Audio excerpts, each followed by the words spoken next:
comienzan. Son las 7 de la mañana con 42 minutos. Saludamos a esta hora de la mañana a la abogada académica convencional, integrante de la Comisión de Armonización, Amaya Alves. Convencional, ¿cómo le va? Buenos días, gracias por estar con nosotros. Hola, muy buenos días. Sí, bueno, queda muy poco de trabajo ya para la Convención Constitucional. Hoy se revisa el informe emanado de la Comisión de Preámbulo. Para mañana también se empieza ya a finalizar el trabajo de la Comisión de Armonización. ¿Qué podríamos decir del trabajo de la Convención cuando resta ya tan poco para que se entregue oficialmente el texto que será sometido a plebiscito el próximo 4 de septiembre? Y bueno, yo creo que lo primero es manifestar que hemos cumplido en tiempo y en forma, o sea que todos los plazos que nos establecimos como convención, como institución, a pesar de lo exigentes que ellos eran, porque la verdad que un año plazo es un tiempo bastante limitado, digamos, demandante en términos de ponerse de acuerdo en las reglas a seguir, de llevar adelante la deliberación y el debate, de establecer mecanismos de participación ciudadana, de abrir espacio para iniciativas populares. O sea, hay toda una serie de mecanismos de participación, además del trabajo interno de la convención, que fue necesario llevar adelante. Y aún así, esta división en 7 comisiones temáticas, que finalmente se tradujo en 3 comisiones finales, una de normas transitorias, una de preámbulo y la de armonización, que es la que venía establecida desde el inicio, para justamente darle coherencia interna a todo el texto. A mí me parece que es un buen logro, difícil, demandante, pero un buen logro estar ya de cara a los últimos 5 plenos de la convención, justamente para votar el preámbulo y a continuación hacer la deliberación de las normas de armonización, que incluye también a las normas transitorias. Por tanto, cuando votemos armonización, vamos a estar votando la propuesta completa de texto, los 378 artículos, más las 58 disposiciones transitorias. Muy buenos días, convencional. Hola, Em, Juanita. ¿Cómo va a realizarse, por ejemplo, para que la gente se pueda imaginar esta votación? Entiendo que es la comisión de preámbulo en primer lugar. En caso, porque justamente a través de los medios, ¿no es cierto? Entendiendo que muchas veces de manera sesgada, pero se ha dado a conocer que habría dificultades con algunos párrafos de ese preámbulo. Cuando se realice la votación, ¿se debe aprobar el total de la propuesta o podría aprobarse, por ejemplo, solo una parte, tanto para la comisión de preámbulo como para las otras comisiones? Digo, ¿podrían rechazarse algunos párrafos o algunos artículos y aprobarse solo otros? Sí, yo creo que es importante explicar esto para que justamente quienes nos escuchan comprendan que esto es un procedimiento, un mecanismo, y que por tanto tiene, como todo mecanismo y procedimiento, ciertas reglas a seguir. Respecto del preámbulo, primero decir, el preámbulo no es parte del texto de la Constitución. El preámbulo es un texto previo a la Constitución, que lo antecede. Y normalmente lo que establecen aquellas constituciones que tienen preámbulo, no todas tienen, pero aquellas constituciones que tienen preámbulo, en general, lo que hace el preámbulo es una contextualización o la relevancia de elementos centrales en el texto normativo que luego se inicia. Es importante decir esto está fuera de la Constitución. Puede servir para fines de interpretación posterior, puede servir para contextualizar, pero está fuera de la Constitución. Fue sometido a votación en el Pleno el hecho de que, por un lado, se va a votar con 2/3. ¿Por qué digo que esto era debatible? Porque como no es parte de la Constitución, incluso se pensó que bastaba con tener la mayoría de los integrantes de la convención, o sea, 78 votos, en vez de los 103 que constituye los 2/3. Y el propio Pleno, y a mí me pareció coherente, yo voté favorablemente eso, decidió que era importante que tuviese ese apoyo contundente de 103 convencionales y que eso además fuera coherente con la aprobación de todas las otras normas, o sea que el apoyo al preámbulo fuera coherente con el apoyo a las normas constitucionales. Por tanto, el preámbulo se vota por 2/3. Y luego también se definió que era posible votarlo por párrafo. El preámbulo consta de 4 párrafos. Como digo, no es artículo, no es parte de la Constitución, pero es un documento que antecede a la Constitución y que va a ser votado por 2/3 en cada uno de sus párrafos. A mí me parece que los párrafos tienen vida independiente, por tanto, si se aprueba solo algunos y no otros, me parece que aún así podría quedar como un preámbulo. Ahora, yo espero que en la lógica de votación, quienes, digamos, decían apoyar a algunos y no otros, también privilegien que quede coherente el texto. Eso es dicho del preámbulo. Sí. Y con respecto al, quizás es interesante explicar lo de armonización, que también es un poco distinto. Sí, por favor, convencional. Ah, perfecto. Con respecto a la armonización, hicimos un trabajo bien detallado en que cada artículo propuesto inicialmente por las 7 comisiones temáticas, eran 499 artículos, fueron divididos en cada uno de sus incisos con un número de identificación. O sea, cada artículo tenía una identificación por inciso. Y entonces el trabajo de armonización, que fue bien exhaustivo, analizó no solo artículo por artículo en términos de forma y de fondo, tuvimos un montón de insumos, tuvimos 500 fichas sustantivas de la Secretaría Técnica, un informe de la filóloga, 6 informes técnicos, y entonces fuimos analizando identificador por identificador de cada uno de los artículos. Y se reunieron identificadores que trataban materias de la misma forma, o se sintetizaron contenidos, se eliminaron los que eran redundantes, se resolvieron algunos vacíos o contradicciones, etcétera. Y ese trabajo, que duró cerca de un mes, hizo que la propuesta final tuviese 387 artículos. Ahora es más difícil porque vamos a votar en el pleno de la Convención Constitucional, pero lo que votamos son las normas armonizadas, que como ya ustedes, digamos, visualizan desde los distintos números, evidentemente hay un trabajo de armonización. Por tanto, vamos a votar, y aquí la propuesta que también aprobamos en el pleno, vamos a votar todos los artículos de armonización de un mismo capítulo, salvo aquellos que se pida votación separada. O sea, puede ser eventualmente que se pida votación separada de algún artículo que haya sido armonizado.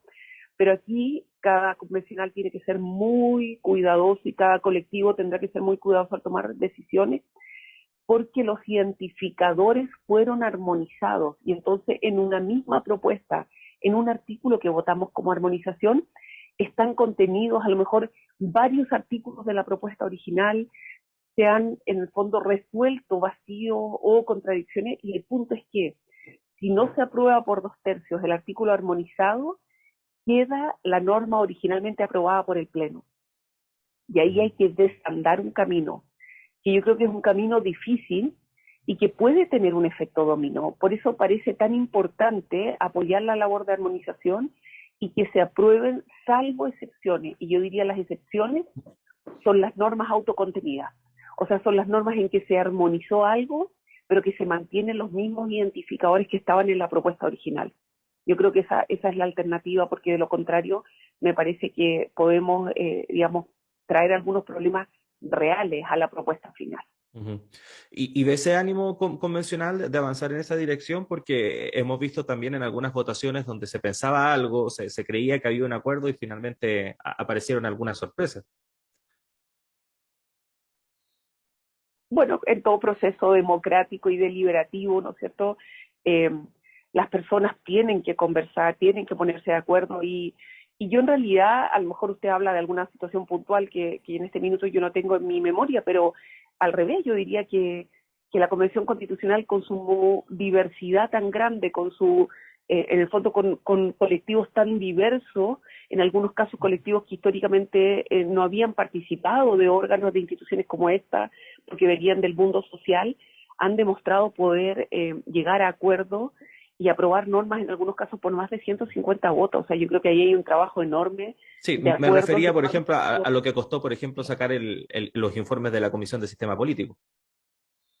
Ah, sí, no, yo estuve en la Comisión de Forma Jurídica de Estado y tuvimos un trabajo transversal y un acuerdo muy, muy potente, yo diría, en términos del Estado regional. Pero la verdad, yo trabajé intensamente en la Comisión de Armonización con alrededor de 31 convencionales, que son representantes de todos los colectivos salvo Chile Vamos, que a pesar que fueron invitados a todas nuestras reuniones, desistieron de participar en el acuerdo que hizo el proceso de armonización. Participaron, por supuesto, de las reuniones de la comisión, digamos, las oficiales, más las votaciones, pero no participaron del trabajo de las indicaciones.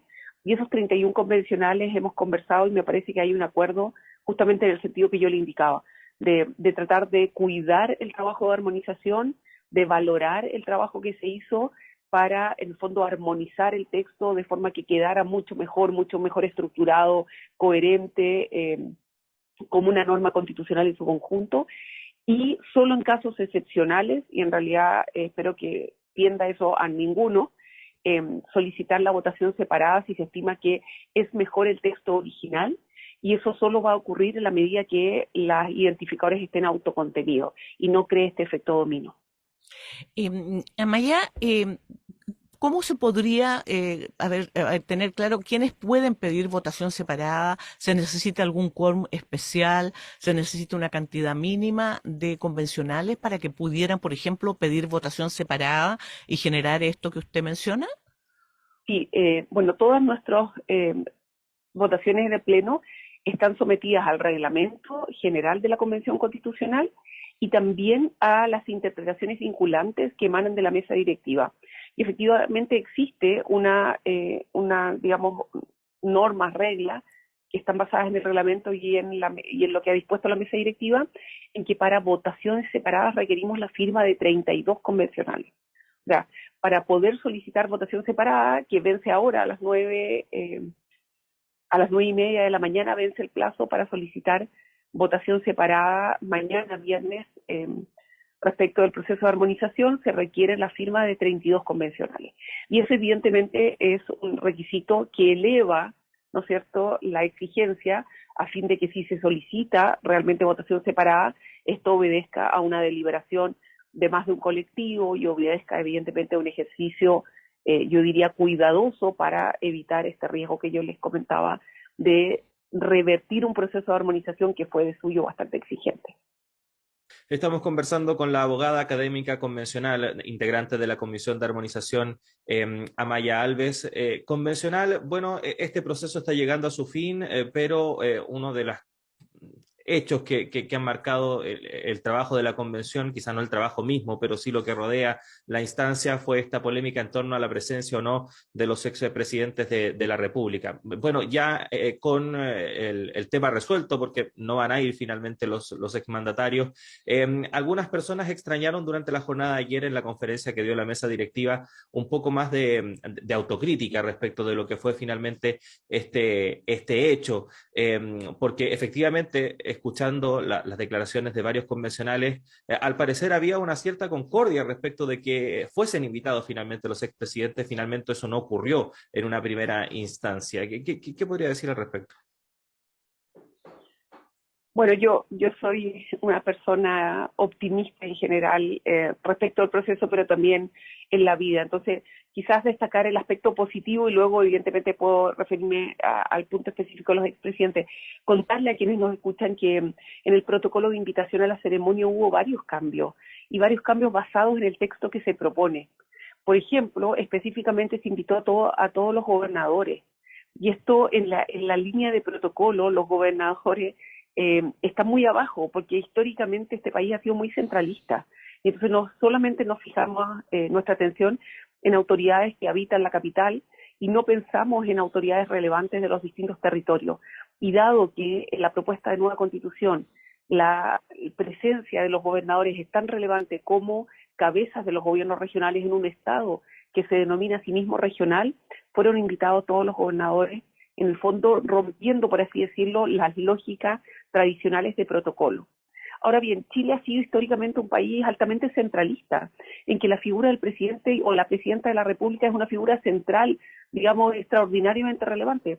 Porque si lo pensamos, realmente nunca se pensó invitar a los exparlamentarios, a los expresidentes del Senado, de la Cámara de Diputados, a los ex miembros del Tribunal Constitucional, a los expresidentes de la Corte Suprema. Eso no estuvo en disputa, y no estuvo en disputa porque los expresidentes de la República ocupan la cúmula, la cima de esta estructura política.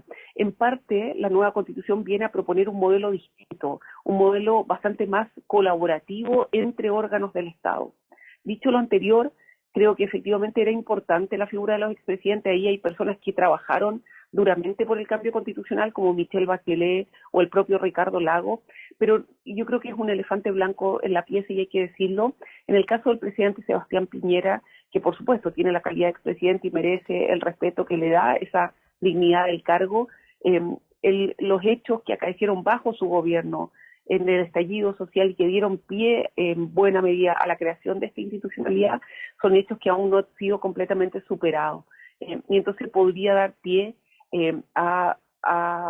o debate o momentos incómodos, que yo creo que también se tuvo en consideración. Dicho lo anterior, yo los había invitado desde el primer momento, porque nos habríamos ahorrado este mal trago, ¿no? Esta especie de debate en torno a la ceremonia, que creo que yo es mucho más, es una ceremonia relevante para Chile, para la República, para nuestra vida republicana. Es la primera vez que, fruto de un proceso institucional, pacífico, deliberativo y democrático, vamos a proponer a Chile, a la ciudadanía toda, que vote en favor de una nueva constitución. Todas nuestras constituciones previas, al menos la de 1980, la de 1925 y la de 1833, las tres últimas, son fruto de procesos de quiebre constitucional, de quiebre en el sentido de romper completamente la institucionalidad. Por tanto, hay que valorar lo que significa este proceso, es algo distinto. Ahora, estamos también bajo pandemia, el salón digamos, donde se va a realizar la ceremonia, solo tiene espacio, perdón, No se preocupe del convencional. Para 20 invitados. Entonces hay aquí el hemiciclo de la Cámara de Diputados se va a utilizar, hay una carpa puesta afuera, que en este frío yo no quiero ni pensar lo que van a subir esos pobres invitados, puestos en una carpa en el patio del ex Congreso Nacional. O sea, evidentemente la infraestructura no es la ideal. Dicho eso, me alegra que hayan invitado a los gobernadores, es un signo de esa nueva propuesta de Estado regional que viene en la Constitución. Me parece que como país tenemos que avanzar hacia una mayor horizontalidad en la valorización de nuestras autoridades, y qué pena que esto se haya traducido en una polémica más en torno a la convención que de alguna forma desdibuja lo realmente importante. Nos queda solo un par de minutos, Amaya.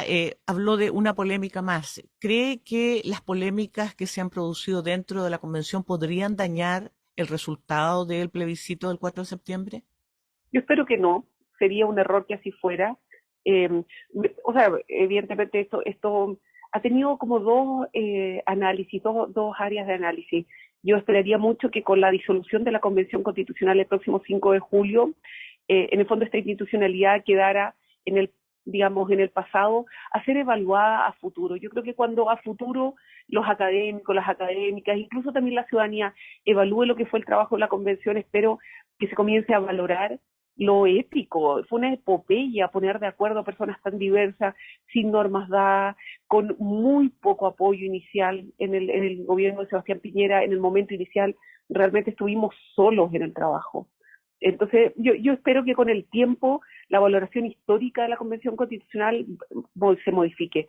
Y espero también que a partir del 5 de julio lo que realmente pese, lo que sea debatido, lo que sea deliberado, lo que sea sopesado y finalmente votado, el 4 de septiembre próximo, es la propuesta de Constitución, que es una propuesta, yo diría, potente, es una propuesta que incorpora capítulos que no han estado previamente en las constituciones chilenas en torno a derechos fundamentales, especialmente derechos sociales, bastante sólido, un capítulo de naturaleza y medio ambiente que propone un cuidado de la naturaleza como no había habido, que afronta la crisis climática, un capítulo de participación democrática que incorpora mecanismos de participación directa, unas demandas ciudadanas largamente esperadas, un capítulo de buen gobierno y función pública que se hace cargo de la necesidad que el Estado responda, pero también con altura de miras, que se sancione la corrupción, que se busque realmente una función pública adecuada, y una propuesta de gobierno regional y ordenamiento territorial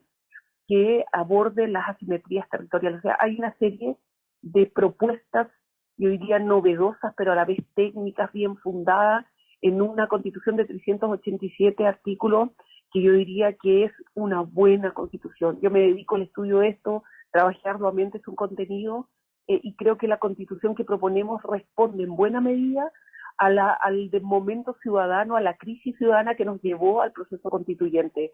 Y es una constitución que leída con detención, con buena fe y comparada con la actual que tenemos, debiera en el fondo llevarnos a la conclusión que es una buena propuesta y que el 4 de septiembre puede ser apoyada porque nos va a abrir las puertas. La Constitución no es un punto de llegada, es un punto de partida. Va a ser un punto de partida para empezar a conversar del Chile que queremos de cara al siglo XXI. Convencional Amaya Alves, agradecerle estos minutos que ha tenido para conversar con nosotros. Que esté muy bien. Muchas gracias a ustedes, que tengan buen día. Buenos Igualmente. días. Juanita, son las 8:02, nos tenemos Sí, que ir nos rápidamente. tenemos que Ya ir. llega nuestro director Patricio López para continuar con el programa, así que siga junto a nosotros. Nosotros nos reencontramos mañana, Juanita, que esté muy bien. Mañana, que siga lloviendo. Así es.